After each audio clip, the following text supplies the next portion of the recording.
Todavía recuerdo el olor de las flores del funeral, lirios blancos, por todas partes. Dicen que los lirios representan la paz, pero yo solo podía oler el final de todo lo que había conocido durante 30 años.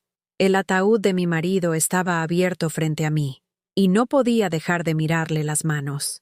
Esas manos que habían sostenido las mías en cada tormenta, cada duda, cada momento en que el mundo parecía demasiado pesado para llevarlo sola. La gente pasaba a mi lado ofreciéndome un pésame que sonaba hueco, sus palabras flotando en algún lugar por encima de mi cabeza, donde el dolor había hecho que todo sonara distante y extraño. Yo asentía, sonreía débilmente, les daba las gracias por venir, pero por dentro, me ahogaba en un silencio tan profundo que, incluso rodeada de docenas de personas, nunca me había sentido más sola. Y entonces se acercó él, mi hijastro, aunque había dejado de pensar en él de esa manera hacía años. Para mí, era simplemente mi hijo, el niño que había criado desde que tenía 8 años, el niño al que había querido incluso cuando él dejó claro que ese amor no era algo que quisiera de mí. Se paró a mi lado, junto al ataúd, y por un momento pensé que tal vez este dolor compartido podría finalmente unirnos, que al perder al hombre que ambos queríamos, podríamos encontrarnos el uno al otro. ¡Qué ingenua fui! Se inclinó, tan cerca que pude sentir su aliento en mi oreja, y susurró unas palabras que destrozarían lo poco que quedaba de mi corazón. No verás ni un céntimo. Nunca lo has merecido. La sala no se detuvo.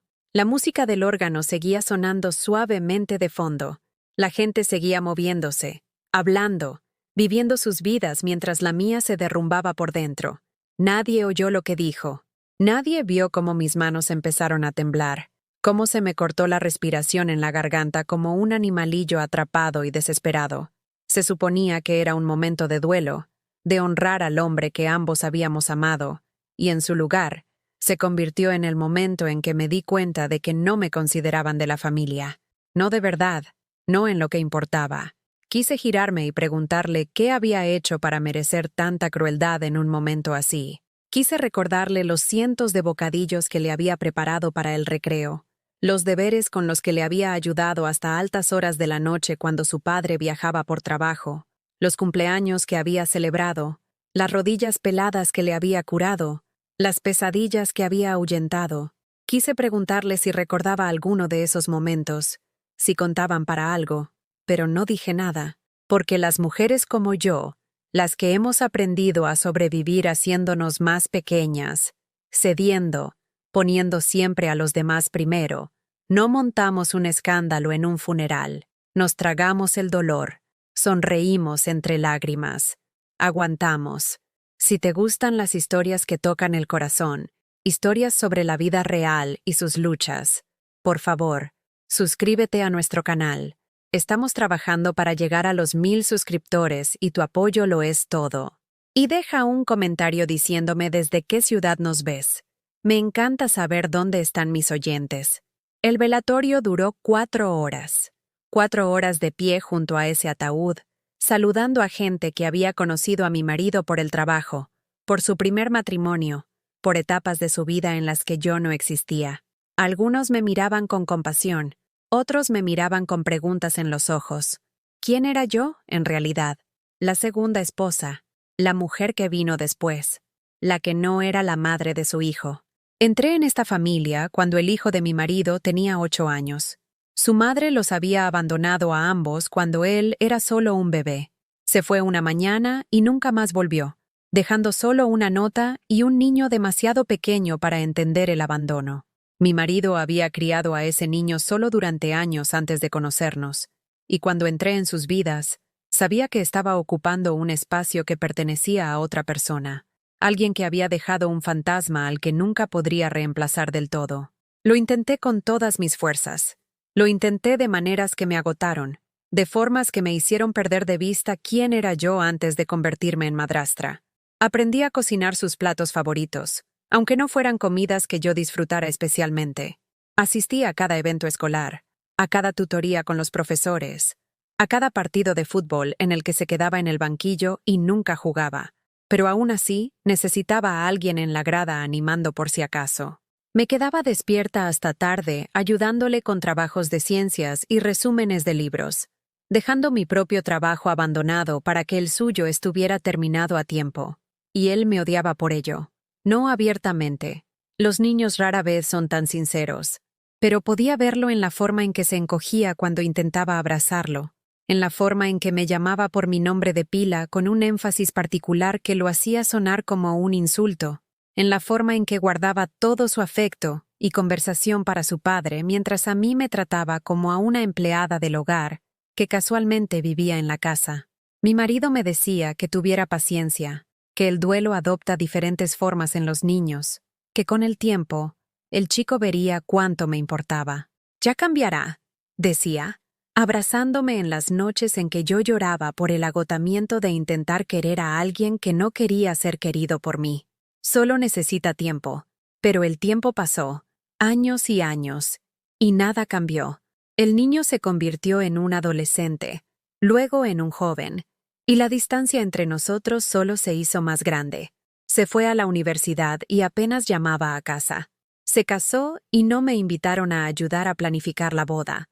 Tuvo un hijo, y conocí a mi nietastro exactamente 2 veces, antes de que las excusas sobre agendas ocupadas dejaran claro que mi presencia no era deseada. A pesar de todo, mi marido siguió siendo el puente entre nosotros, el traductor de la frialdad en algo más digerible. Es que ahora está centrado en su carrera, explicaba cuando pasaban otras navidades sin una visita.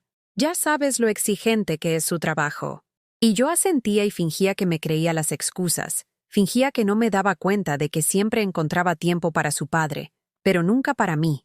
Cerca del final del velatorio, el director de la funeraria se me acercó con papeles que había que firmar, gestiones que había que confirmar.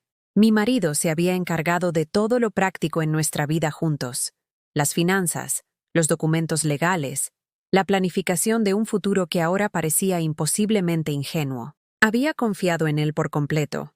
Nunca había dudado cuando decía que se encargaría de las cosas. Había creído que después de 30 años de matrimonio, estaría protegida si algo le pasaba. Señora García, dijo el director de la funeraria con amabilidad, solo quedan unos formularios para los preparativos finales. Y quería confirmar que su hijastro ha solicitado una copia de toda la documentación. Mencionó algo sobre asuntos de la herencia que necesitan atención inmediata. Asuntos de la herencia. Las palabras sonaban frías y formales, totalmente inapropiadas para un día en el que deberíamos habernos centrado en honrar una vida en lugar de dividir sus restos. Pero firmé lo que había que firmar, y asentí cuando tenía que asentir, porque ¿qué otra cosa podía hacer? Esa noche, al volver a nuestra casa, mi casa, me corregí, aunque incluso en mis pensamientos se sentía mal reclamar la propiedad de nada. Caminé por habitaciones que de repente parecían demasiado grandes y vacías.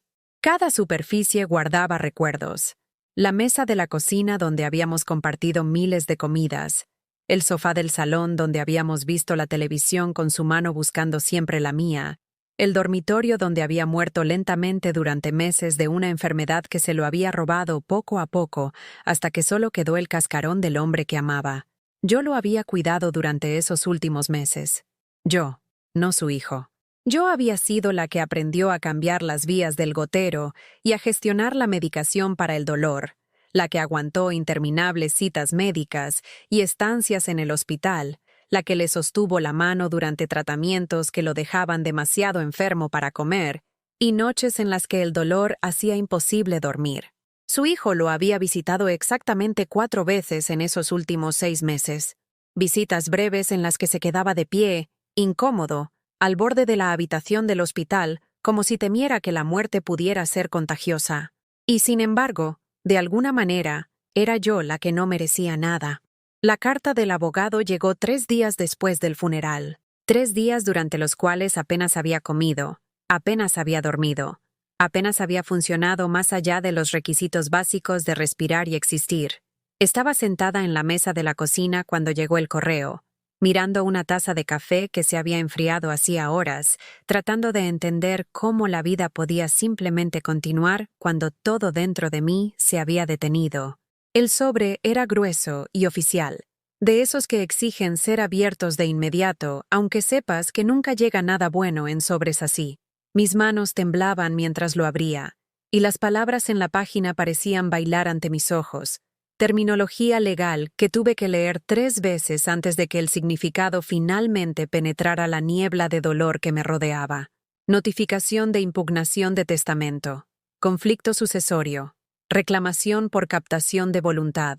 Las frases saltaban hacia mí como acusaciones, cada una un pequeño cuchillo que iba cortando la poca dignidad que me quedaba. Mi hijastro estaba impugnando el testamento de su padre.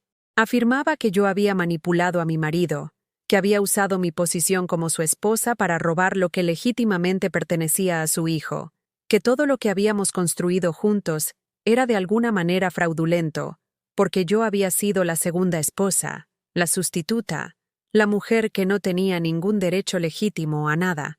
Llamé al número que aparecía al final de la carta con unos dedos que apenas podían sostener el teléfono. Una recepcionista respondió con una alegría profesional que parecía obscena dadas las circunstancias. Y después de que me pasaran 2 veces, finalmente llegué al abogado cuyo nombre figuraba en el membrete. Señora García, dijo. Su voz con ese tono particular de alguien que ha dado malas noticias tan a menudo que se ha convertido en una rutina. Represento a su hijastro en este asunto. Tiene serias dudas sobre la validez del último testamento de su padre, y creemos que hay base para impugnar el reparto de bienes. ¿Qué dudas?, conseguí preguntar, aunque mi voz me sonó extraña a mis propios oídos. Mi marido dejó claras sus voluntades. Me dijo que todo estaba en orden. Su hijastro cree que usted ejerció una influencia indebida sobre su padre durante su última enfermedad, explicó el abogado con desapego clínico. Tiene documentación que sugiere que el testamento fue modificado durante un período en que el juicio de su padre podría haberse visto comprometido por la medicación y el dolor. También cuestiona la validez de ciertas transmisiones de propiedad que ocurrieron durante el matrimonio. Transmisiones de propiedad. Se refería a nuestra casa, la casa que yo había ayudado a comprar con mis propios ahorros, la casa donde había vivido durante 27 años, la casa donde mi marido había dado su último aliento, la casa que de repente, según documentos legales escritos en un lenguaje diseñado para intimidar y confundir, podría no ser mía en absoluto. No lo entiendo, dije, y odié lo pequeña que sonó mi voz, lo derrotada. Este es mi hogar. Lo compramos juntos. Mi nombre figura en la escritura. En realidad, señora García, eso es parte de la complicación. En la escritura figura que su nombre se añadió 5 años después de la compra, y su hijastro argumenta que esta adición representa una donación que podría perjudicar su legítima como heredero forzoso. Es una situación compleja, y le aconsejaría encarecidamente que contrate a su propio abogado. Colgué el teléfono y me quedé en silencio, con la carta aún en la mano. Situación compleja. Abogado. Heredero forzoso. Las palabras resonaban en mi mente, cada una un recordatorio de que yo no era realmente de la familia, que 30 años de matrimonio y devoción podían ser borrados por alguien que compartía la sangre de mi marido de una manera que yo nunca podría. El teléfono volvió a sonar en menos de 1 hora. Esta vez era Margarita, la hermana de mi marido, la mujer que me había acogido en la familia hacía décadas, que había estado a mi lado en mi boda, y me había dicho lo feliz que estaba de que su hermano por fin hubiera encontrado a alguien que lo quisiera de verdad.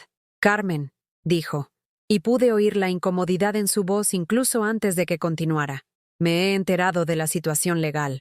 Solo quería llamar para decir que, bueno, creo que probablemente sea mejor que no vengas a la comida familiar la semana que viene. Podría ser violento, con todo lo que está pasando. Comida familiar. Se refería a la comida de los domingos en su casa, la tradición que habíamos mantenido durante años, donde la familia de mi marido se reunía para compartir comida e historias y mantener los lazos que se supone que las familias deben preservar. Yo había asistido a todas y cada una de esas comidas durante 3 décadas. Había llevado platos para compartir y escuchado historias que ya había oído docenas de veces y jugado con sobrinos y sobrinos nietos, hasta que me dolía la espalda y la cara de tanto sonreír. Margarita, dije con cuidado, yo soy familia, He sido parte de esta familia durante 30 años. Lo sé, querida, lo sé, dijo rápidamente. Y la lástima en su voz fue de alguna manera peor que el rechazo directo. Pero tienes que entenderlo. Es mi sobrino. Esta es una situación difícil para todos, y probablemente sea mejor si no ponemos a la gente en la tesitura de tener que elegir un bando. ¿Lo entiendes, verdad? No, quise decir. No entiendo cómo alguien puede ser familia un día y una extraña al siguiente. No entiendo cómo 30 años pueden borrarse con unos pocos documentos legales. No entiendo cómo las mismas personas que lloraron en nuestra boda y celebraron nuestros aniversarios y enviaron tarjetas de Navidad firmadas con cariño pueden decidir de repente que yo soy el problema, la de fuera, la que debe ser excluida para la comodidad de todos los demás. Pero dije que sí, que lo entendía, porque eso es lo que hacemos las mujeres como yo. Hacemos las cosas más fáciles para los demás, incluso cuando nos destruye. Las llamadas continuaron durante los días siguientes. Amigos de mi marido, hombres con los que había trabajado, jugado al golf, compartido décadas de amistad, de repente estaban demasiado ocupados para responder cuando llamaba. Las mujeres de mi club de lectura dejaron de responder a mis mensajes. La vecina que me había pedido tazas de azúcar y compartido cotilleos por encima de la valla durante años, de repente encontraba razones para meterse en casa a toda prisa cada vez que me veía en el jardín. Me estaban borrando. No de forma dramática, no con confrontaciones o acusaciones, sino con silencio y ausencia, y la crueldad particular de la gente que simplemente deja de verte como alguien que importa. Me había vuelto un inconveniente, un problema, alguien asociado a un drama familiar que la gente de bien prefería evitar. Mi hijastro llamó exactamente una vez durante este período. Yo estaba sentada en el salón, rodeada de álbumes de fotos que había estado mirando, fotos de él a los 8 años, desdentado y serio, de pie junto a su padre en su primer día de colegio después de que yo entrara en sus vidas. Fotos de vacaciones familiares donde yo había cargado con las bolsas de playa, aplicado el protector solar y hecho las fotos que demostraban que habíamos sido felices, o al menos que lo habíamos parecido a ojos de los demás. «Tenemos que hablar de la casa», dijo sin preámbulos, sin preguntar cómo estaba, sin reconocer que acabábamos de enterrar a su padre y que tal vez esta conversación podría esperar hasta que yo tuviera tiempo para llorar. «¿Qué pasa con la casa?», pregunté, aunque ya sabía lo que iba a decir. «No es justo que te la quedes», dijo, y pude oír la ira en su voz. No una ira reciente, sino del tipo que había estado cociéndose a fuego lento durante años, esperando permiso para expresarse. Mi padre construyó su vida en esa casa. Yo crecí allí. Debería ser para mí, no para alguien que simplemente se casó con él. Alguien que simplemente se casó con él. Como si 30 años de vida en común pudieran reducirse al azar, a un suceso casual sin significado ni valor. Como si las miles de noches que había dormido junto a su padre, las miles de comidas que habíamos compartido, los miles de momentos tanto ordinarios como extraordinarios que habían formado el tejido de nuestra vida juntos, no fueran más que un accidente de las circunstancias. Intenté defenderme, intenté explicar, razonar, hacer que la gente entendiera que no era una oportunista que había manipulado a un moribundo para obtener un beneficio económico.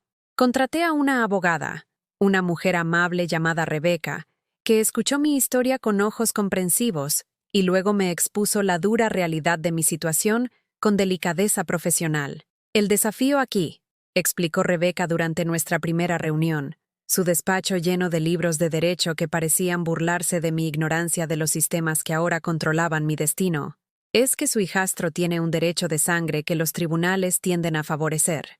En el derecho español, es un heredero forzoso, y el momento de ciertas transmisiones de propiedad parece sospechoso a ojos de terceros, aunque creo que sus intenciones fueron completamente inocentes.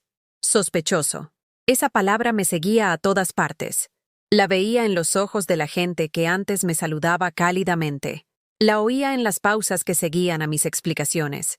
La sentía en la forma en que las conversaciones se detenían cuando entraba en una habitación, como si mi presencia se hubiera convertido en algo vergonzoso que había que ocultar a la buena sociedad. Los honorarios legales comenzaron a acumularse con una velocidad aterradora. Cada carta que Rebeca enviaba, cada documento que presentaba, cada llamada telefónica que hacía en mi nombre se sumaba a una factura creciente que no tenía ni idea de cómo pagar.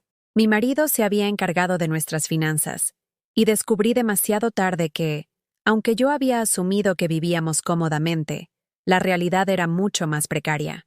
Las facturas médicas de su última enfermedad habían agotado nuestros ahorros.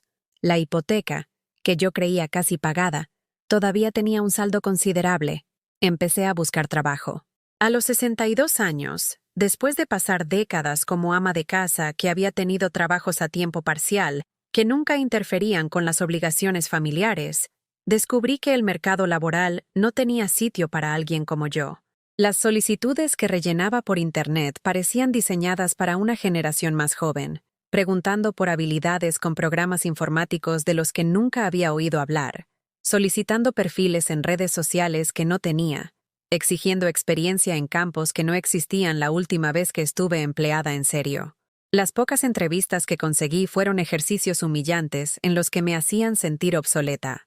Entrevistadores lo suficientemente jóvenes como para ser mis hijos miraban mi currículum con un escepticismo apenas disimulado, haciendo preguntas que dejaban claro que se preguntaban por qué alguien de mi edad solicitaba puestos de nivel inicial.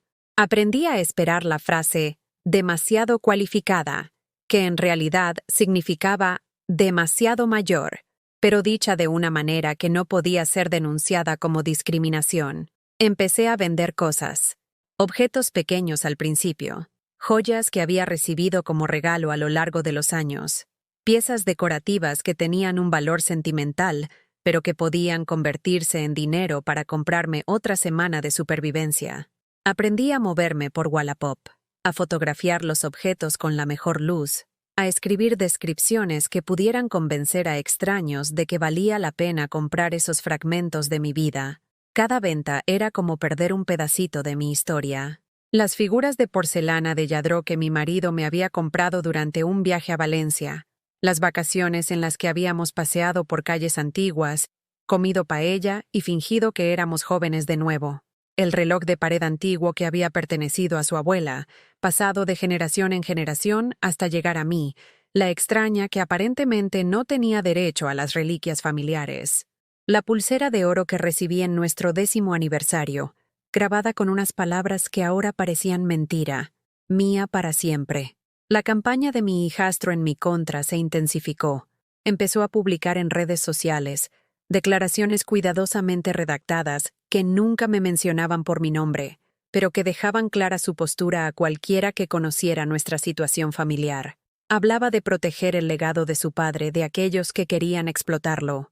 Compartía recuerdos de su infancia, enfatizando los años antes de que yo existiera en sus vidas, como si las décadas que yo había estado presente simplemente no contaran. Sus amigos comentaban con apoyo e indignación en su nombre. Gente que no había conocido en mi vida se sentía con derecho a juzgar mi carácter, a especular sobre mis motivos, a declarar que las cazafortunas que se aprovechaban de viudos vulnerables merecían cualquier consecuencia legal que les llegara.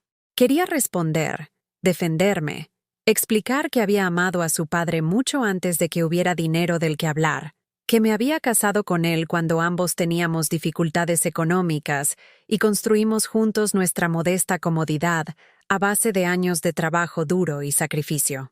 Pero Rebeca me aconsejó no hacerlo. Cualquier cosa que digas puede y será usada en tu contra en el juicio, me advirtió. Publicaciones en redes sociales, declaraciones públicas, incluso mensajes privados pueden ser solicitados por el tribunal. Lo mejor que puedes hacer ahora es guardar silencio y dejar que el proceso legal siga su curso. Así que guardé silencio, mientras mi reputación era destruida, publicación a publicación, conversación susurrada a conversación susurrada, antiguo amigo a antiguo amigo, que decidía que mantener la neutralidad significaba abandonarme por completo.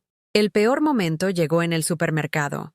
Estaba seleccionando cuidadosamente los productos basándome puramente en el precio, calculando mentalmente si podía permitirme pan y leche esta semana o si tenía que elegir entre ambos. Mi carro contenía lo básico para sobrevivir: pasta, verduras en conserva, los cortes de carne más baratos que requerían una cocción lenta para volverse comestibles. Giré una esquina y casi choco con Susana, una mujer que había sido parte de mi club de lectura durante 15 años.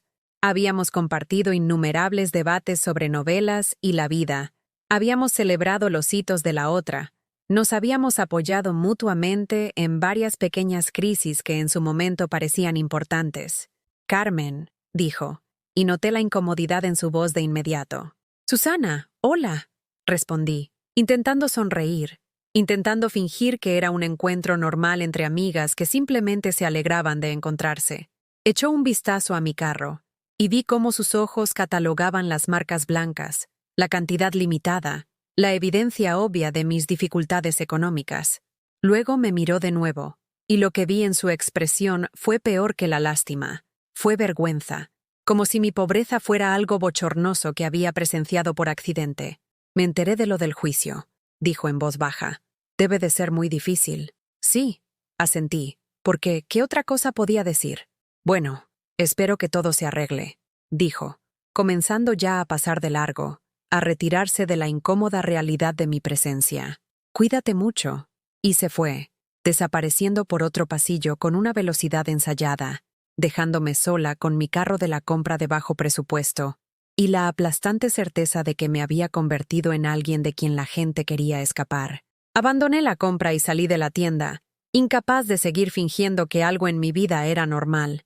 Me senté en mi coche en el aparcamiento y finalmente me permití llorar. No las lágrimas silenciosas y dignas que había derramado en el funeral, sino los sollozos feos y desesperados de alguien que había llegado al límite absoluto de lo que podía soportar. La vista para la impugnación del testamento estaba programada para 6 semanas después de la fecha de la demanda inicial. 6 semanas durante las cuales tenía que sobrevivir de alguna manera con recursos menguantes, mientras me preparaba para luchar por todo lo que me quedaba. Rebeca intentó prepararme para lo que me esperaba, explicando que los abogados de mi hijastro intentarían pintarme como una manipuladora, una intrigante, una mujer que había visto una oportunidad en un viudo solitario y la había explotado para obtener beneficios económicos. «Sacarán a relucir la diferencia de edad», advirtió. Mi marido era 8 años mayor que yo, una diferencia que había parecido insignificante durante nuestro matrimonio, pero que ahora sería presentada como prueba de un comportamiento depredador. Cuestionarán el momento de la boda, insinuando que lo elegiste específicamente por su estabilidad económica. La realidad era tan diferente de lo que afirmarían. Había conocido a mi marido en un evento del centro cívico, ambos voluntarios ayudando a organizar un acto benéfico. Él llevaba 5 años viudo en ese momento, todavía de luto por el abandono de su primera mujer, mientras intentaba criar a su hijo solo. Yo llevaba 3 años divorciada, con 2 trabajos a tiempo parcial y viviendo en un pequeño apartamento que apenas podía pagar. Primero fuimos amigos, encontrando consuelo en la compañía del otro durante un evento que nos reunía semanalmente para las reuniones de planificación. Nuestra relación se había desarrollado lentamente, con cuidado, ambos recelosos de volver a abrir nuestros corazones después del dolor pasado. Cuando finalmente me invitó a cenar, una cita de verdad, no solo una reunión de trabajo, estaba nervioso y torpe, como un adolescente con miedo al rechazo. Me había enamorado de su amabilidad, de su humor, de la forma en que escuchaba cuando le hablaba de mis sueños y miedos. Me había enamorado de su dedicación a su hijo, aunque esa dedicación viniera con complicaciones que no había entendido del todo en ese momento. Me había casado con él porque me hacía sentir segura, valorada y amada de maneras que nunca antes había experimentado. Pero nada de eso importaba ahora.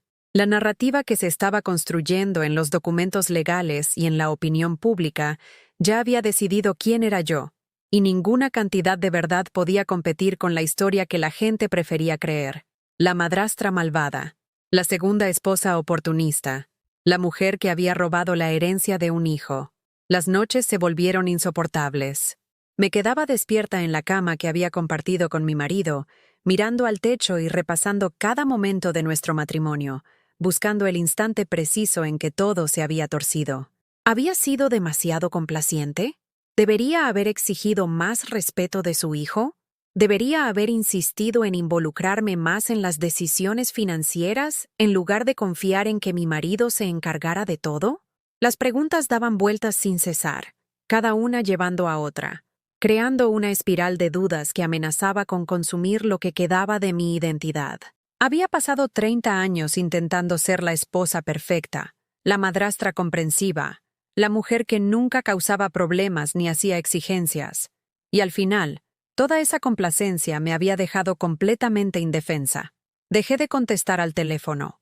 Las llamadas nunca traían buenas noticias, solo más facturas que no podía pagar, más actualizaciones legales que minaban mi esperanza, más personas que antes habían sido amigas llamando para explicar por qué ya no podían apoyarme. Los mensajes de voz se acumulaban, un registro digital de abandono que no me atrevía a borrar, pero que tampoco soportaba escuchar. La comida se convirtió en algo secundario. Me daba cuenta al final del día de que no había comido nada, de que el vacío punzante en mi estómago había estado ahí durante horas sin que me diera cuenta. Cuando comía, era lo que requería el menor esfuerzo: galletas de un paquete, crema de cacahuete directamente del tarro, sopa de lata calentada en el microondas y consumida de pie en la encimera porque sentarse sola en la mesa parecía demasiado deprimente para soportarlo. Perdí peso. La ropa me quedaba holgada en un cuerpo que ya había ido menguando con la edad, y cuando veía mi reflejo en los espejos, apenas reconocía a la mujer de ojos hundidos que me devolvía la mirada. Parecía alguien que se había rendido, alguien que había dejado de luchar, alguien que simplemente esperaba el golpe final que pondría fin a este prolongado sufrimiento. Mi hijastro presentó más escritos. Cada nuevo documento legal se sentía como otro acto de crueldad, otra forma de recordarme que él tenía recursos que yo no tenía, un poder que no podía igualar, una determinación de destruirme que parecía no tener límites. Impugnó cada elemento del testamento. Exigió una contabilidad de cada euro gastado durante la última enfermedad de su padre, insinuando que de alguna manera me había beneficiado de cuidar a un moribundo. Solicitó que se me ordenara desalojar la casa de inmediato, alegando que mi presencia continua impedía la correcta liquidación de la herencia. Rebeca se defendió lo mejor que pudo, pero podía ver la tensión en su rostro durante nuestras reuniones. Trabajaba a comisión, lo que significaba que solo cobraría si ganábamos, y el caso se estaba volviendo más complicado y costoso con cada semana que pasaba.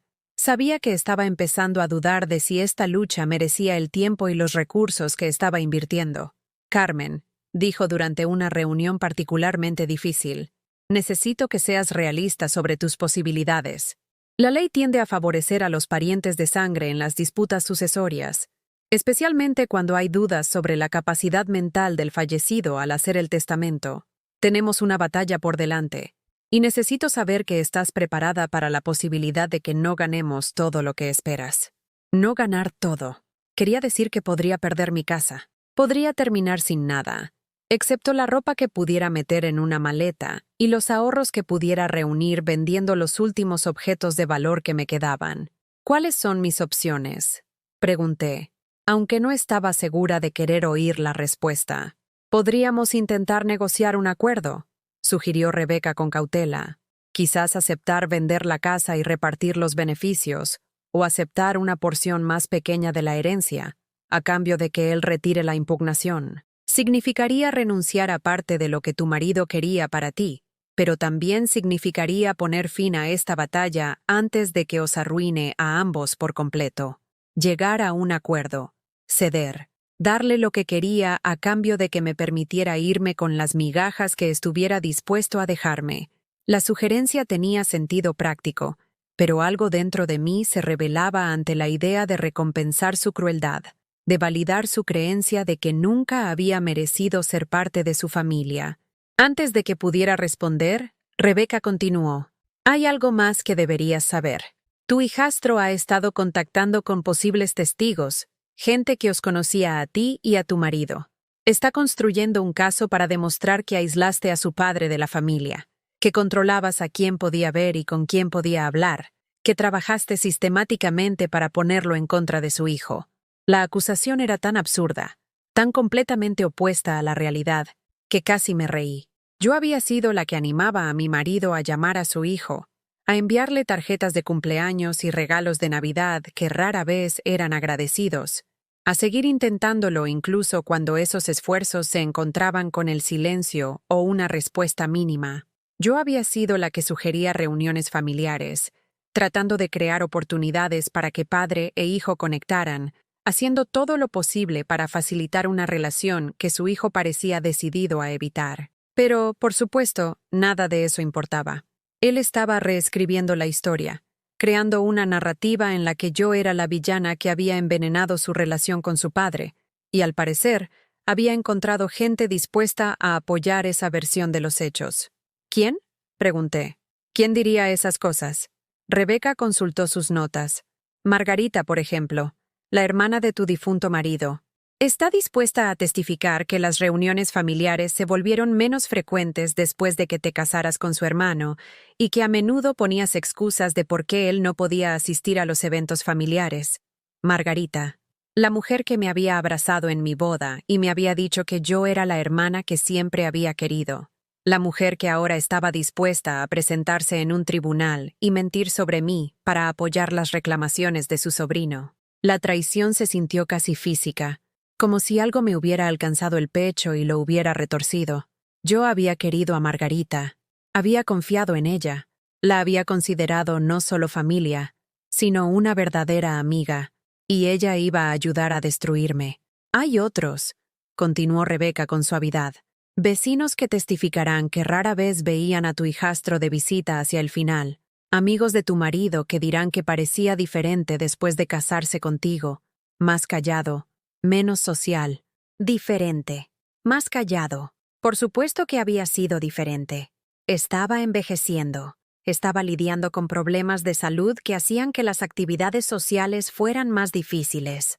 Estaba de luto por la pérdida gradual de las capacidades físicas que la vejez trae inevitablemente.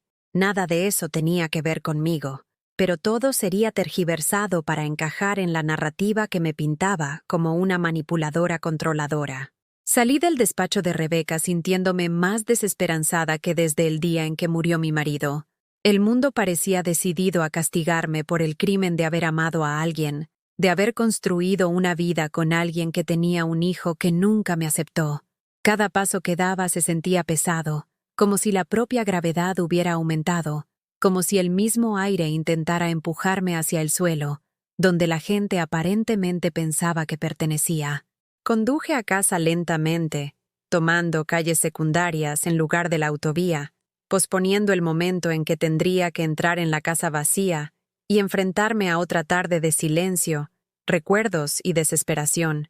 Cuando finalmente entré en el garaje, me quedé en el coche un buen rato, mirando la casa que pronto podría pertenecer a otra persona, tratando de memorizar cada detalle antes de que me lo quitaran. Al jardín que mi marido y yo habíamos plantado juntos le hacía falta quitar las malas hierbas. La pintura de la puerta principal empezaba a desconcharse. El buzón colgaba ligeramente torcido después de una tormenta el mes pasado. Esas pequeñas imperfecciones de alguna manera hacían la casa más preciosa, evidencia de una vida vivida, en lugar de solo una propiedad a ser dividida entre gente que la veía únicamente como un activo con valor monetario. Dentro, el silencio se sentía más pesado de lo habitual. Me movía por las habitaciones como un fantasma, tocando muebles que guardaban recuerdos que pronto tendría que abandonar, mirando paredes donde habían colgado fotografías antes de que las guardara, porque ver la cara de mi marido se había vuelto demasiado doloroso de soportar. Me encontré en el despacho de mi marido, una habitación que había evitado desde su muerte porque todavía olía ligeramente a su colonia y a los libros encuadernados en cuero que había coleccionado durante décadas. Su escritorio estaba exactamente como lo había dejado, con papeles todavía esparcidos por la superficie, bolígrafos aún en el portalápices que él mismo había hecho de madera durante un proyecto de carpintería de fin de semana hacía años. Me senté en su silla y dejé que mis manos descansaran en los reposabrazos, donde sus manos habían descansado tantas veces. Cerré los ojos e intenté sentir su presencia. Intenté preguntarle qué se suponía que debía hacer ahora, ¿Cómo se suponía que debía sobrevivir a esta destrucción sistemática de todo lo que habíamos construido juntos? Y entonces, casi sin pensar, empecé a revisar sus papeles. No buscando nada en específico, solo tocando cosas que él había tocado, leyendo palabras que él había escrito, tratando de mantener alguna conexión con el hombre que había sido mi mundo entero durante 3 décadas. Primero encontré lo de siempre: facturas, recibos, notas sobre reparaciones del hogar que había que hacer. Su caligrafía estaba por todas partes, esa letra precisa que había aprendido en el colegio hacía décadas y que había mantenido toda su vida, incluso cuando el resto del mundo se pasó a los teclados y las pantallas. Luego encontré las cartas. Estaban en un cajón que nunca había abierto, archivadas en carpetas etiquetadas con fechas que se remontaban a años atrás. Cartas que había escrito pero nunca enviado, o quizás había enviado y luego guardado copias. Cartas a su hijo, páginas y páginas de ellas, que abarcaban toda la duración de nuestro matrimonio. Mis manos temblaron al abrir la primera, fechada solo unos meses después de nuestra boda. «Querido hijo», comenzaba, «te escribo esto porque no contestas a mis llamadas, y necesito que entiendas algo. Carmen no está tratando de reemplazar a tu madre, no está tratando de quitarte nada. Es simplemente una mujer que me hace feliz, que me trata con amabilidad y respeto, que nos ha abierto su corazón a ambos a pesar de que dejas claro cada día que no quieres su amor. Te pido que le des una oportunidad. Por mí, si no por ella. Te quiero. Papá». Leí carta tras carta, cada una súplica por comprensión, por aceptación, para que su hijo me viera como algo más que una enemiga. Mi marido había estado documentando nuestra disfunción familiar durante años, conservando cuidadosamente pruebas de sus intentos de cerrar la brecha entre su hijo y su esposa, registrando el dolor que le causaba estar atrapado entre las 2 personas que amaba. También había cartas de años más recientes, escritas durante su enfermedad, con su letra volviéndose más temblorosa a medida que le fallaban las fuerzas, pero con su mensaje permaneciendo constante. Había estado intentando hasta el final mismo hacer que su hijo entendiera que yo no era la villana de esta historia, que no había sido más que devota de ambos.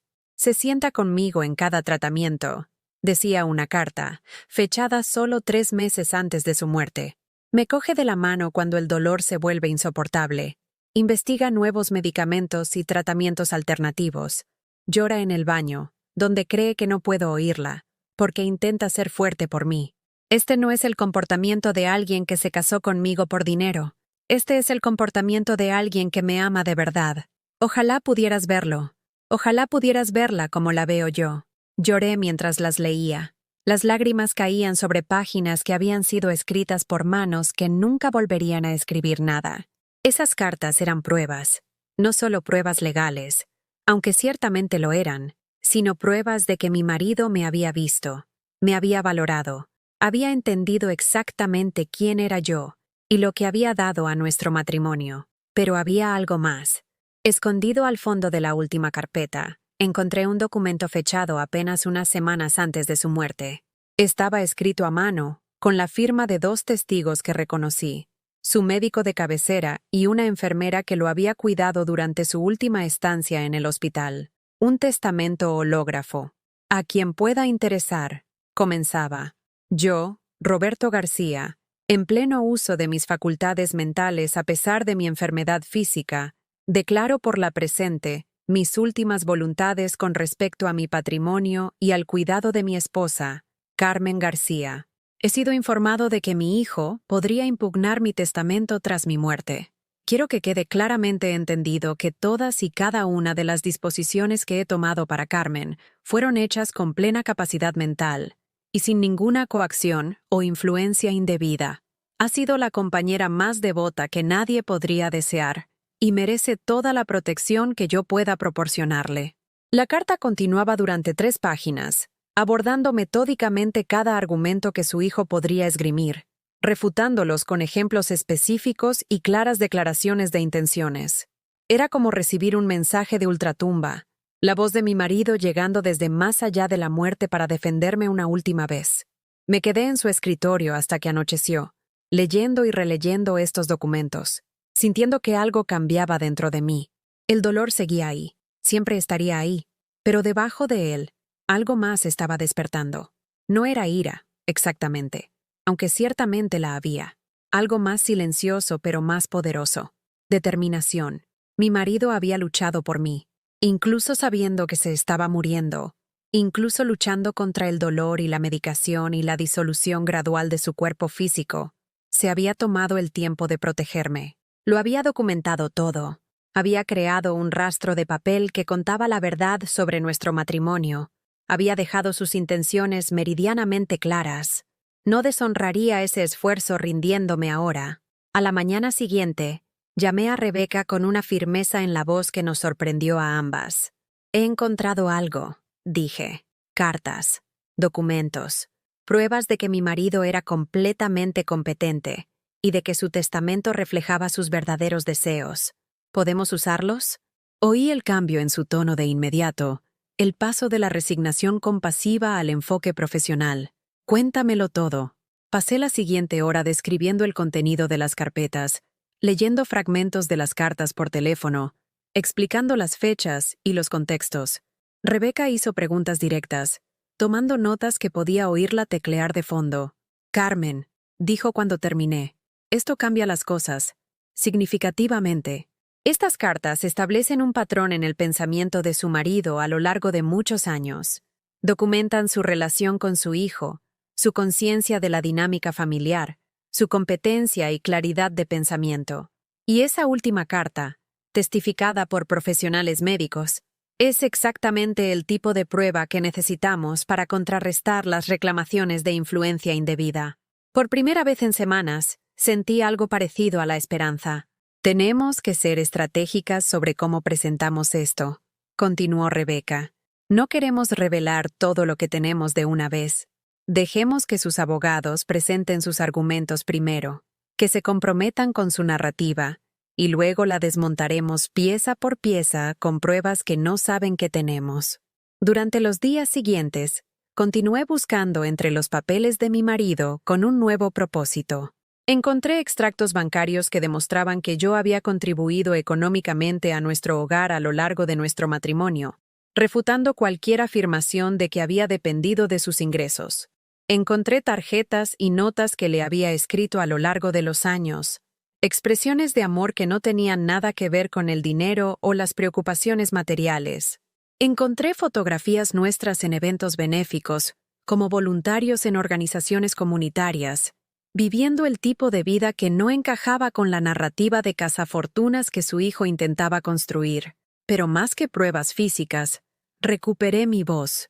Durante semanas, me había dejado silenciar por la vergüenza, el dolor y la abrumadora sensación de que era impotente ante los sistemas que se cernían sobre mí. Pero leer las palabras de mi marido, comprender lo mucho que había luchado por protegerme, me dio permiso para luchar por mí misma. Empecé a responder a las publicaciones en las redes sociales, no a la defensiva, sino con una serena dignidad.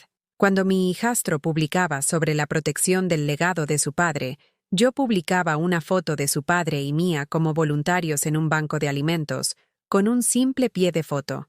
Roberto creía en ayudar a los demás. Ese era su legado.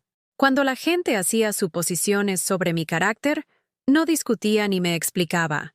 Simplemente vivía mi vida de forma visible, publicando sobre entrevistas de trabajo, voluntariado y las actividades ordinarias de alguien que intenta reconstruirse tras una pérdida. Me negué a esconderme como si tuviera algo de lo que avergonzarme. Amigos que me habían abandonado comenzaron a acercarse tímidamente, viendo una versión diferente de la historia de la que les habían contado. Algunos se disculparon. Otros simplemente comenzaron a incluirme de nuevo en sus vidas, como si las semanas de abandono nunca hubieran ocurrido. Acepté ambas respuestas con la misma serena elegancia, entendiendo que las personas son complicadas y que el miedo nos convierte a todos en cobardes. Pero también aprendí algo importante durante este periodo. No necesitaba su validación para saber lo que valía. Mi marido lo había sabido, yo lo sabía, y eso tendría que ser suficiente. Empecé a prepararme para la vista con el mismo cuidado metódico que mi marido siempre había puesto en las tareas importantes. Rebeca y yo nos reuníamos regularmente, repasando cada documento, anticipando cada argumento que los abogados de la parte contraria podrían esgrimir, construyendo una narrativa que fuera veraz, convincente e imposible de desestimar. La clave, explicó Rebeca durante una de nuestras sesiones de estrategia, es dejarles pensar que están ganando al principio, dejar que presenten su caso por completo, que se comprometan con su versión de los hechos. Luego introduciremos las cartas, los testigos, la documentación que muestra una imagen completamente diferente. También hice algo más.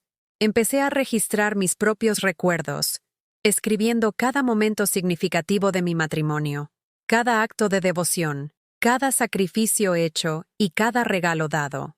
No con fines legales, sino para mí misma. Necesitaba recordar que mi vida había sido real, que el amor que había experimentado no había sido un espejismo, que 30 años de vida en común significaban algo, independientemente de lo que decidiera un tribunal.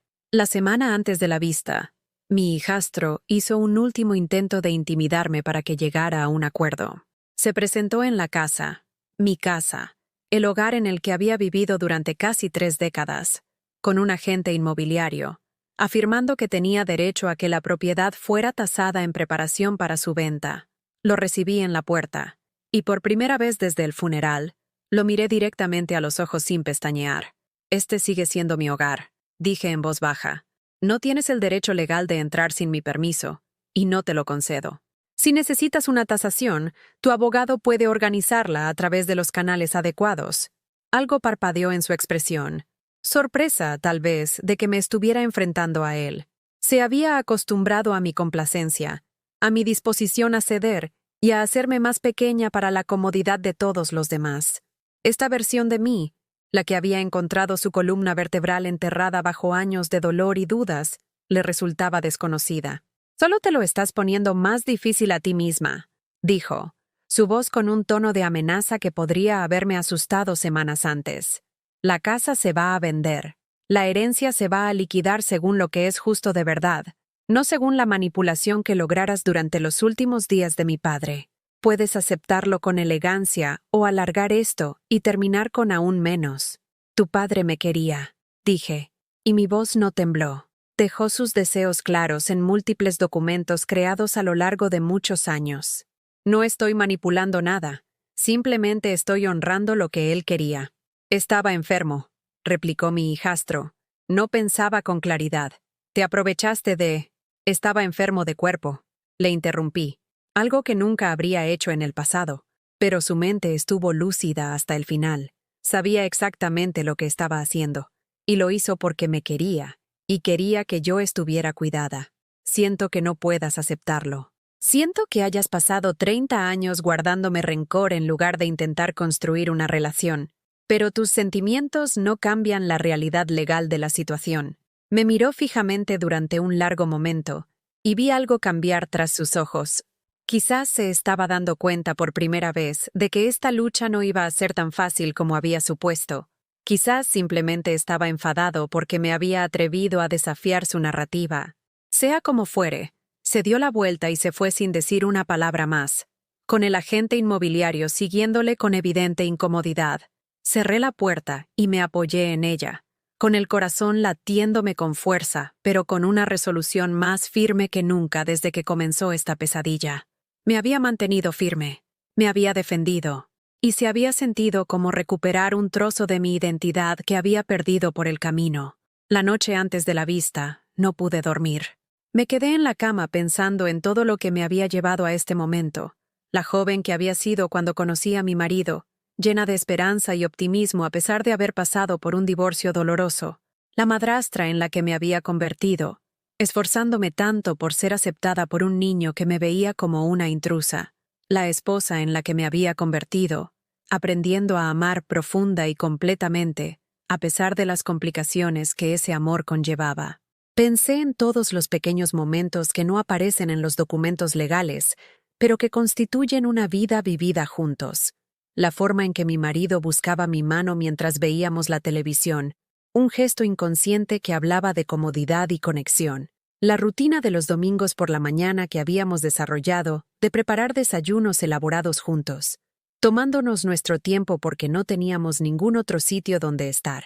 Las bromas internas y las referencias compartidas que se habían acumulado durante 30 años, creando un lenguaje privado que solo nosotros entendíamos.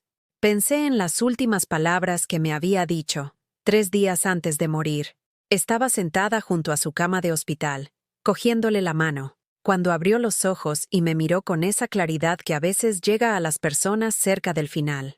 «Lo siento», había dicho, su voz apenas un susurro. «¿Por qué?», le había preguntado, inclinándome para poder oírle. «Por dejarte sola, por no haber podido hacerle entender, porque tendrás que lidiar con todo esto sin mí». Él lo había sabido. Incluso entonces, débil y moribundo, había sabido que su hijo lo cuestionaría todo, que intentaría arrebatarme la protección que él había intentado proporcionarme, y se le había roto el corazón. «Te quiero», le había dicho, con las lágrimas corriendo por mi cara. «Eso es lo único que importa. Te quiero, y sé que me quieres, y nada más importa». Pero por supuesto, eso no era cierto. El amor importaba, pero también lo hacían cosas prácticas como un hogar y la seguridad económica, y no quedarse en la indigencia a los 60 años después de haber pasado toda tu vida adulta cuidando de una familia que nunca te aceptó del todo. La mañana de la vista, me vestí con esmero con un traje de chaqueta azul marino que mi marido siempre decía que me daba un aspecto profesional y digno. Me peiné de forma sencilla. Me apliqué un maquillaje mínimo. Me puse los pequeños pendientes de perlas que me había regalado por nuestro 20º aniversario. Quería parecer lo que era, una mujer con sustancia y carácter, no la oportunista codiciosa que los abogados de su hijo intentarían retratar. Rebeca me encontró en el juzgado, cargando cajas de documentos que representaban nuestra defensa. «Recuerda», dijo mientras caminábamos hacia la sala, «mantén la calma, digan lo que digan. No reacciones emocionalmente a las acusaciones. Tenemos la verdad de nuestro lado, y la vamos a presentar de forma metódica y clara». La sala era más pequeña de lo que había esperado por las series de televisión, más funcional y menos dramática. La jueza era una mujer de unos 50 años, con ojos amables y una expresión que sugería que había oído todas las variantes posibles de conflictos familiares, y no se escandalizaba fácilmente por el comportamiento humano. Mi hijastro se sentó en la mesa de enfrente con sus abogados, 2 hombres con trajes caros que irradiaban la confianza de la gente acostumbrada a ganar.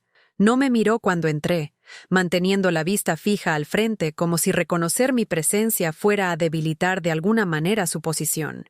La vista comenzó con sus abogados presentando su caso, y fue tan brutal como Rebeca me había advertido. Pintaron el retrato de una mujer calculadora que se había fijado en un viudo vulnerable. Lo había aislado de su familia y lo había manipulado durante su última enfermedad para asegurarse unos beneficios económicos que no se había ganado. Presentaron testigos que declararon cómo las reuniones familiares se habían vuelto menos frecuentes después de nuestro matrimonio. Mostraron documentos financieros que destacaban la disparidad entre mis ingresos y los de mi marido, insinuando que me había casado por dinero y no por amor.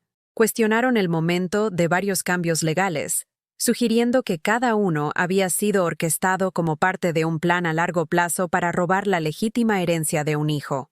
Soporté todo aquello con las manos cruzadas en el regazo, con una expresión neutra, aunque cada acusación se sentía como un golpe físico.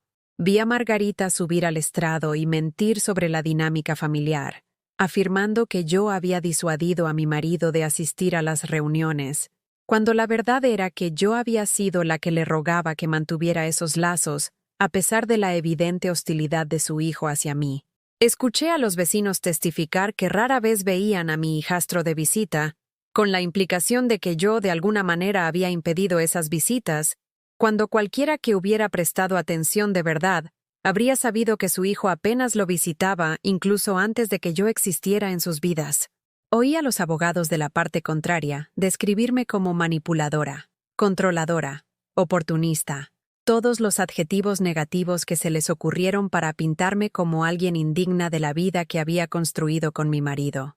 Y durante todo el proceso, permanecí en silencio e inmóvil, confiando en la estrategia de Rebeca, confiando en la verdad, confiando en las palabras que mi marido había dejado para defenderme cuando ya no podía hacerlo en persona. Cuando finalmente terminaron, habiendo construido lo que claramente creían que era un caso irrefutable en mi contra, Rebeca se levantó con una calma que contradecía la importancia de lo que estaba a punto de suceder. «Señoría», comenzó, «la parte contraria ha presentado una narrativa que es convincente por su coherencia. Desafortunadamente para ellos, también es completamente desmentida por una extensa documentación creada por el propio fallecido a lo largo de muchos años». Se acercó al estrado con la primera carpeta, y observé el rostro de mi hijastro mientras empezaba a darse cuenta de que teníamos algo que no había previsto. Sus abogados intercambiaron miradas, y vi el primer destello de incertidumbre cruzar sus expresiones seguras. «Estas son cartas», explicó Rebeca, escritas por Roberto García a su hijo a lo largo de su matrimonio con mi clienta. En estas cartas, el señor García intenta repetidamente explicar su amor por su esposa, defenderla de la hostilidad de su hijo y documentar la dinámica familiar que ha sido tan tergiversada hoy aquí. Comenzó a leer extractos, la voz de mi marido cobrando vida de nuevo a través de sus palabras. Cada carta era una refutación de la narrativa que acababa de presentarse. Cada una era la prueba de un hombre que había sido plenamente consciente de la situación, completamente competente en su pensamiento y totalmente dedicado a proteger a la mujer que amaba. Además, continuó Rebeca, sacando otro documento, tenemos este testamento hológrafo, redactado solo 3 semanas antes de la muerte del señor García, en el que aborda específicamente la probabilidad de una impugnación. Este documento fue presenciado por su médico de cabecera y una enfermera colegiada, ambos dispuestos a testificar si es necesario que él estaba completamente lúcido y competente cuando lo dictó. Leyó la declaración completa en voz alta, y vi cómo la expresión de la jueza pasaba de un interés neutro a algo más atento. Esto no era una simple disputa por una herencia con un cruce de acusaciones sin pruebas. Era un hombre muerto hablando directamente al tribunal, explicando sus deseos con una claridad y un detalle que no podían ser desestimados como los confusos desvaríos de alguien bajo una influencia indebida. La carta aborda explícitamente cada argumento que se ha planteado hoy aquí, señaló Rebeca. El señor García anticipó que su hijo alegaría captación de voluntad y explica metódicamente por qué esa afirmación es falsa. Anticipó las preguntas sobre el momento de los hechos, sobre el aislamiento de la familia, sobre su competencia mental, y respondió a todas y cada una de ellas. El abogado de mi hijastro se levantó para objetar, pero la jueza lo mandó callar con un gesto. «Quiero oír esto». Rebeca continuó presentando pruebas, extractos bancarios que mostraban mis contribuciones económicas al hogar, fotografías y documentos que establecían mi participación en actividades comunitarias que contradecían cualquier afirmación de aislamiento, el testimonio del equipo médico de mi marido sobre su claridad mental, incluso durante su enfermedad final. Luego llamó a nuestros propios testigos.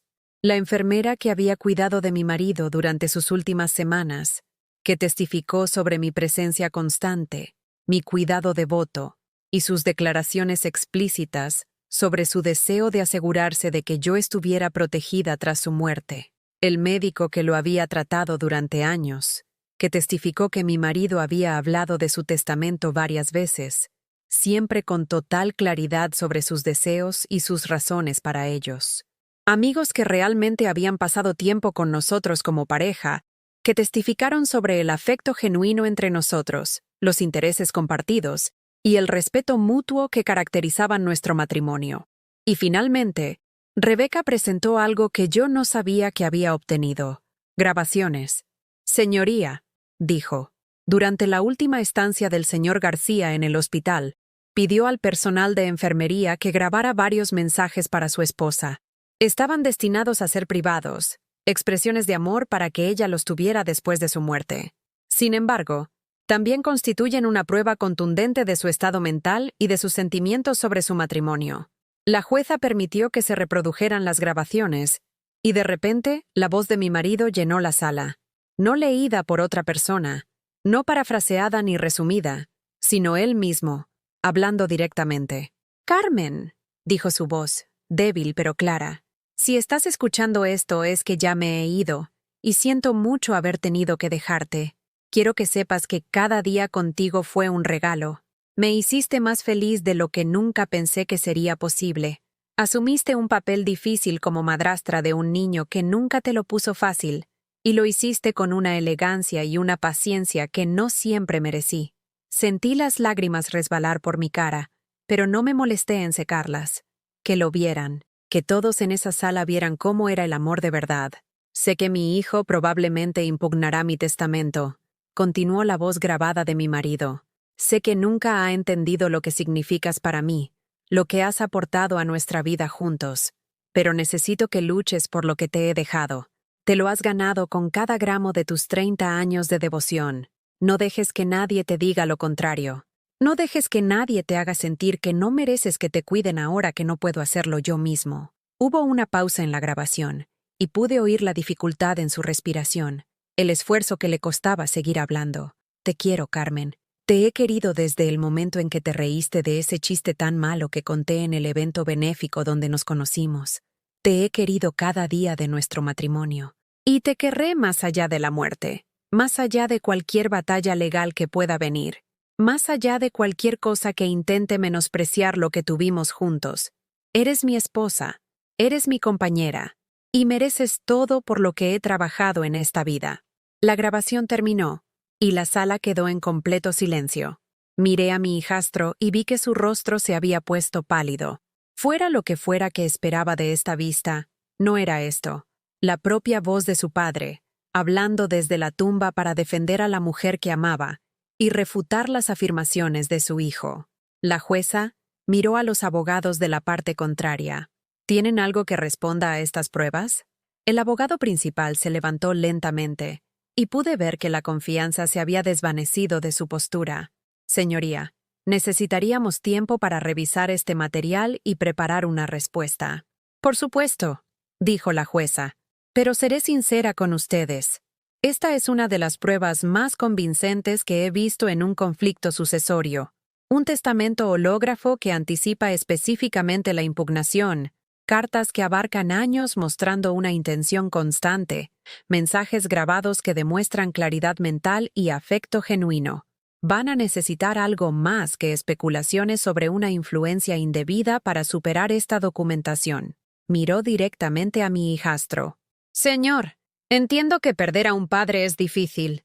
Entiendo que la dinámica familiar puede ser complicada. Pero por lo que he visto hoy aquí, su padre era un adulto competente que tomó decisiones claras y coherentes sobre cómo quería que se distribuyera su patrimonio. Dejó explicaciones detalladas para esas decisiones. Tomó medidas extraordinarias para asegurarse de que sus deseos fueran respetados incluso después de su muerte. A menos que tengan pruebas concretas, no especulaciones, no sentimientos heridos, sino pruebas reales, de que su madrastra lo manipuló o coaccionó, me inclino a ratificar su testamento tal como está escrito».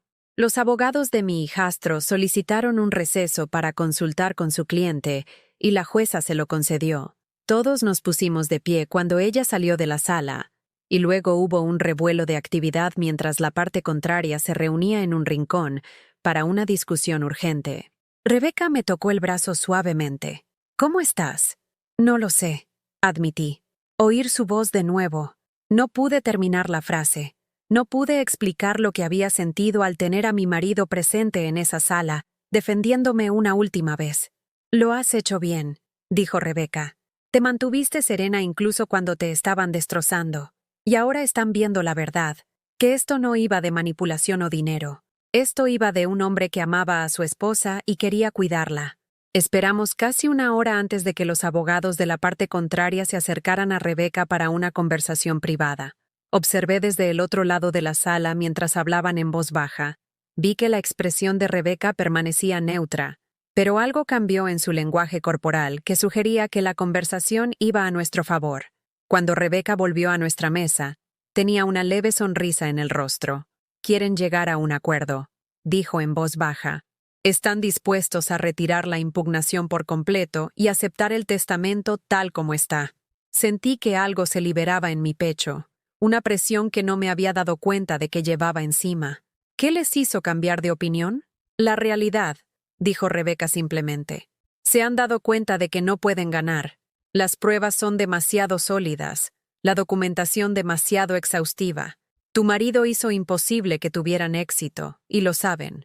Están tratando de limitar sus pérdidas antes de que esto les cueste aún más en costas judiciales. El acuerdo formal se alcanzó en una semana. Mi hijastro retiró todas las impugnaciones al testamento, y a cambio, yo acepté no reclamarle las costas, ni una indemnización por el estrés y la humillación por los que me había hecho pasar. No era una justicia perfecta. Nunca se disculparía. Nunca reconocería el dolor que había causado. Pero era suficiente. La casa seguía siendo mía. Los ahorros que mi marido había reservado para mí seguían siendo míos. Todo lo que él había trabajado para proteger permaneció exactamente como él lo había querido. Pero más que las cosas materiales, tenía algo más.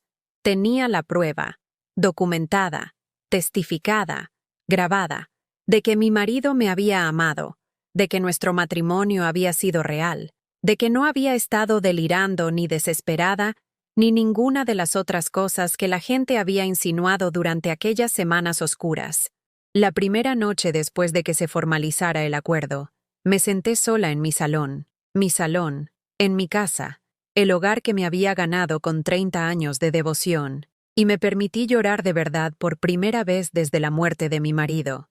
Había estado tan ocupada luchando por sobrevivir, por defenderme, por demostrar mi valía a gente que nunca debería haberla cuestionado, que no había tenido espacio para simplemente echarle de menos.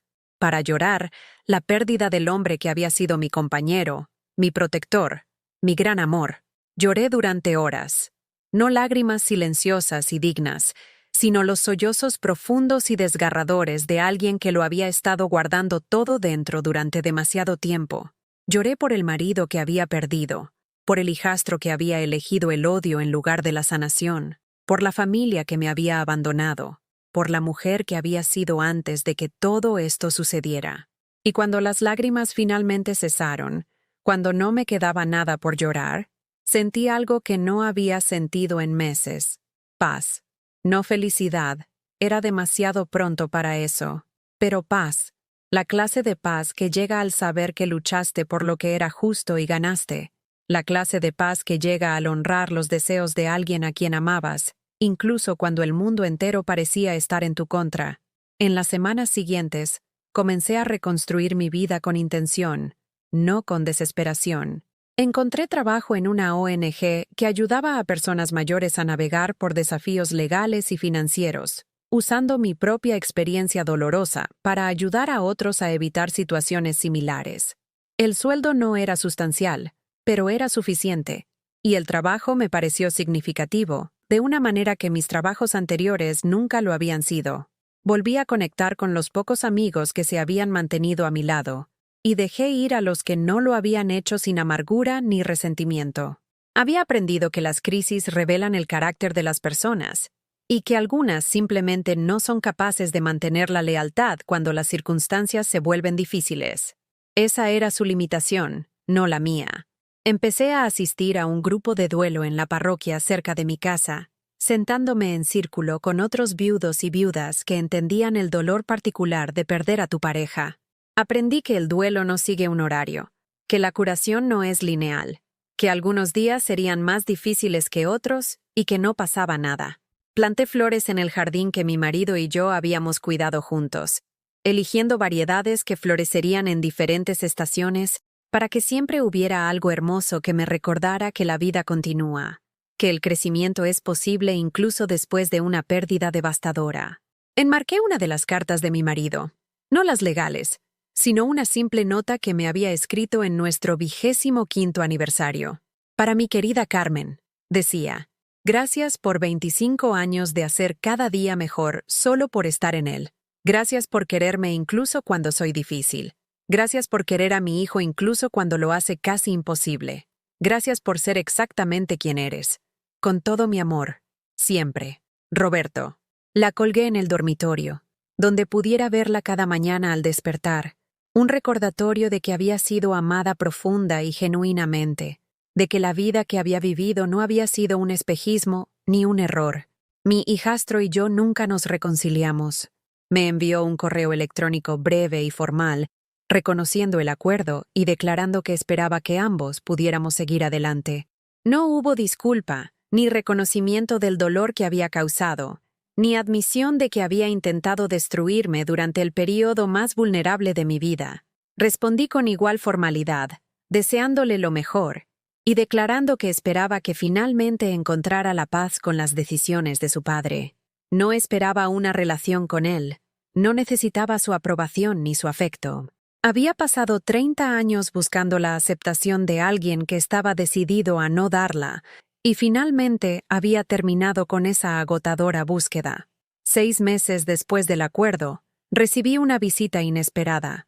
Margarita, mi excuñada, apareció en mi puerta con aspecto incómodo y más envejecida de lo que recordaba. «Carmen», dijo con vacilación, «esperaba que pudiéramos hablar». Casi le dije que no. Casi le dije que había tomado su decisión cuando testificó en mi contra, cuando eligió las mentiras de su sobrino por encima de 3 décadas de conocerme. Pero algo en su expresión, vergüenza quizás, o arrepentimiento, me hizo apartarme y dejarla entrar. Nos sentamos en el salón, la misma habitación donde me había derrumbado de dolor y desesperación meses antes, y ella luchaba por encontrar las palabras. «Me equivoqué», dijo finalmente. «En todo. Le creí porque es de la familia, porque pensé que la sangre debía ser lo primero. Pero vi las grabaciones de la vista. Él se las puso a la familia, tratando de justificar por qué había perdido. Y al oír la voz de Roberto, oír cuánto te quería, lo claro que quería que estuvieras protegida». Hizo una pausa, secándose los ojos. «Me di cuenta de que te había traicionado. Y lo que es más importante, había traicionado la memoria de mi hermano al ayudar a su hijo a intentar destruir lo que Roberto se había esforzado tanto en preservar». No lloré. Ya había llorado suficiente, pero sentí que algo se ablandaba dentro de mí. La dura coraza protectora que había construido alrededor de mi corazón se agrietó ligeramente. «Me hiciste daño», dije en voz baja. «En un momento en que necesitaba apoyo desesperadamente, elegiste hacerme daño». «Lo sé», dijo, «y no espero que me perdones. Solo necesitaba que supieras que ahora lo veo. Veo quién eres realmente y lo que significabas para mi hermano. Veo que me equivoqué». Hablamos durante más de 1 hora, y al final, algo había cambiado. No habíamos vuelto a lo que éramos antes. Esa relación había desaparecido, destruida por decisiones que no podían deshacerse. Pero habíamos avanzado hacia algo nuevo, algo más honesto quizás, construido sobre el reconocimiento del fracaso en lugar de la pretensión de perfección. Se fue con la promesa de mantenerse en contacto, y esta vez la creí porque su vergüenza había sido genuina. La gente comete errores, incluso devastadores, y a veces encuentra el camino de vuelta a la decencia. 1 año después de la muerte de mi marido, estaba en el jardín en lo que habría sido nuestro 31º aniversario.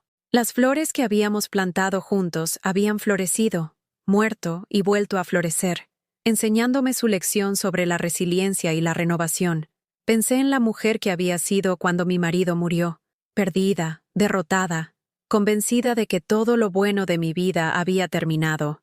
Pensé en las semanas de sentirme sin hogar en mi coche, de traición por parte de gente en la que había confiado, de batallas legales que parecían imposibles de ganar. Y pensé en quién me había convertido al sobrevivir a todo ello. Más fuerte, sin duda.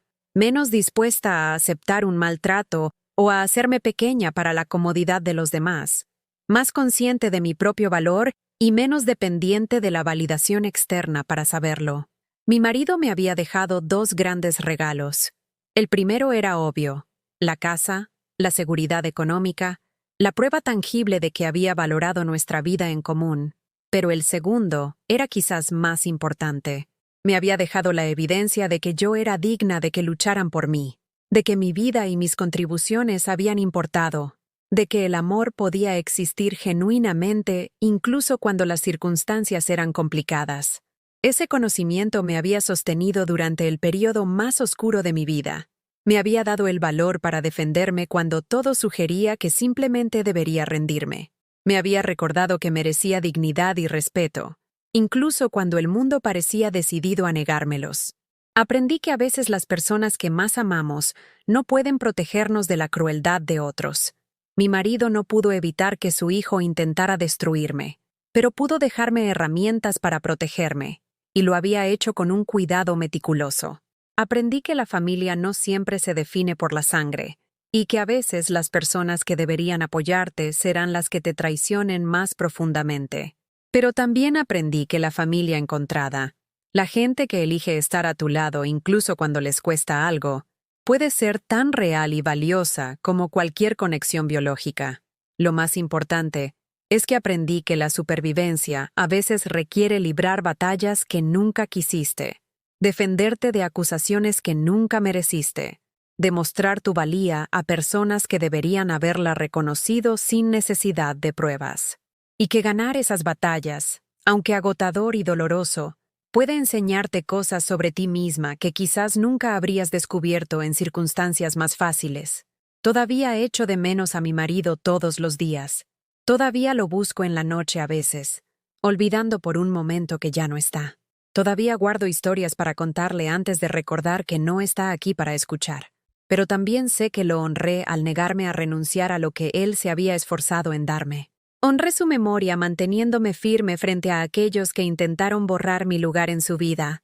Honré nuestro amor al insistir en que había sido real, valioso y digno de protección. Y al hacerlo, descubrí que era más fuerte de lo que nunca supe, que incluso a los 62 años, incluso después de décadas de ceder, de comprometerme y de hacerme más pequeña, todavía podía encontrar mi voz, todavía podía luchar por mí misma, todavía podía ganar. Si te has quedado conmigo durante toda esta historia, si has escuchado cada momento de dolor, lucha y eventual triunfo, gracias. Gracias por ser testigo de mi historia, por entender que la justicia a veces tarda en llegar, pero vale la pena luchar por ella. Mi marido me dijo una vez que la mejor venganza es vivir bien. Tenía razón. Sigo aquí, en nuestra casa, viviendo la vida que él quería para mí. Esa es mi victoria. Esa es mi justicia. Y si ahora mismo estás librando tu propia batalla, si alguien está tratando de decirte que no mereces lo que te has ganado o que tu vida no importa, quiero que recuerdes algo. Eres más fuerte de lo que crees. Eres digno de que luchen por ti. Y a veces, cuando todo parece más oscuro, es cuando descubres de lo que eres realmente capaz. No te rindas. Mantente firme. Tu historia aún no ha terminado.